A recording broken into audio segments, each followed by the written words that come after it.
ನನ್ನೊಂದಿಗಿದಂತಹ ಮಹಾರಥರೆಲ್ಲ ಕಾಲದಲ್ಲಿ ನಾನೆಲ್ಲ ಕಡೆಯಾದಂತಹ ಈ ಸಂದರ್ಭದಲ್ಲಿ ಸಾರಥ್ಯದ ಒಂದು ಖುಷಿನ ಸಾರಥ್ಯವನ್ನು ನನ್ನನ್ನು ಅನುಸರಿಸಿದಂತಹ ಸೇನೆಯವರು ಜೊತೆಗೆ ನನ್ನ ಪುರಗ ಇದನ್ನು ರಕ್ಷಿಸಿಕೊಂಡು ಯುದ್ಧವನ್ನು ಮಾಡಬಲ್ಲವನೇ ಮಹಾರಥಿ. ನನ್ನ ಸಾರಥ್ಯವನ್ನು ನೀವು ಇರಲಿಕ್ಕಾಗಿಲ್ಲ ತಂದು ನಾನೆಂತ ಮಹಾರಥಿ? ಯಾಕೆ ಈ ರೀತಿ ಸೋಲವಾಯಿತು? ಹೊರಡುವ ಕಾಲಕ್ಕೆ ಉತ್ಸಾಹ ಮಾಡಿ ಕಳುಹಿಕೊಟ್ಟೆ, ನನ್ನನ್ನು ಮರಟೇ ಆಗ್ತದೆ. ಸೋತ ಮೇಲೆ ದೇವ ತಾಯಿ ವಿದ್ಯೆಯಲ್ಲಿ ನಾನಿದ್ದೇನೆ. ಹೇಗೆ ಮುಂದುವರಿಯಲಿ? ಕಟ್ಟಿದಂತಹ ಪುಟವನ್ನು ಬಿಡಿಸಿಕೊಳ್ಬೇಕು ಅಂತಾದ್ರೆ ಇವನು ಸೋಲಲೇಬೇಕು. ಇವನನ್ನು ಸೋಲಿಸುವಂತಹ ಕಸುವಿಲ್ಲದೆ ಹೋಯಿತಲ್ಲ ಪ್ರಭು, ನನಗೆ ಮುಂದೆ ಮಾರ್ಗ ತಿಳಿಯುವುದಿಲ್ಲ. ಕೃಷ್ಣ ದೇವ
ಮೇಘವೀಕ್ಷಿತನಾದಂತಹ ಧರ್ಮರಾಯ ಶೀತಕೇತನಾದಂತಹ ಕಾಲದಲ್ಲಿ ಅವರಿಗೆ ಧೈರ್ಯವನ್ನು ರಣದ ವರ್ತಮಾನವನ್ನು ತಿಳಿದು ಬರ್ತೇನೆ ಎನ್ನುವ ಹಾಗೆ ವೈನತೆಯನ್ನಾದಂತಹ ಗುರುತ್ವಂತನ ಹೆಗಲೇ ರಣಭೂಮಿಯನ್ನು ಸೇರಿದಂತಹ ಕಾಲದಲ್ಲಿ ನೋಡಿದೆಯ ಮೊಳಗಿದವು ನಿಸ್ಸಾರ ಕೋಟಿಗಳು. ಹೌದು, ಎಲ್ಲವೂ ಚೈತನ್ಯವನ್ನು ಹೊಂದುತ್ತಾ ಇದ್ದಾರೆ. ಗುರುತ್ವಂತನಂತಾದಂತಹ ರೆಕ್ಕೆಯ ಬಡಿಪದ ಗಾಳಿಗೆ ಮಲಗಿದವರೆಲ್ಲರೂ ಎದ್ದು ಈಗ ಒಳ್ಳೆ ಭಂಗೆ ಇತ್ತು.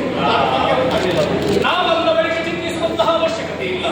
ರಥದ ವಾಕ್ಯವನ್ನು ಕೈಗೊಂಡು ಬಂದಿದ್ದೇನೆ. ನರನಾರಾಯಣರು ಒಂದಾದಾಗ